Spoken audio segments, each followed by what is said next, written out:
তো so guys, আমি তোমাদের জন্য আবারও নিয়ে চলে এলাম ছোট্ট পর একটা মিনি ব্লগ। আজকে আমি বাড়ি থেকে বেরিয়েই দেখি 3টে শয়তান দাঁড়িয়ে আছে।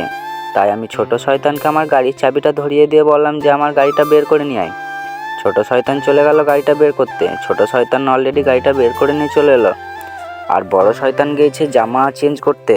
উনি জামা চেঞ্জ করে আসছেন, ওই দেখো। ওনার জন্য একটু ওয়েট করে নিলাম। তারপর তিনজনেই এক কাছে হয়ে আমার গাড়ির উপরে চেপে পড়লাম। গাড়িটাকে স্টার্ট দিয়ে আমরা চা খাওয়ার উদ্দেশ্যে বেরিয়ে পড়লাম। বাবা, আমাদের গ্রামের ভিউটা কত সুন্দর! এই ভিউ দেখে তো আমার গান গাইতে ইচ্ছা করছে। এ পথ যদি না শেষ হয় তবে কেমন হতো তুমি বলো তো।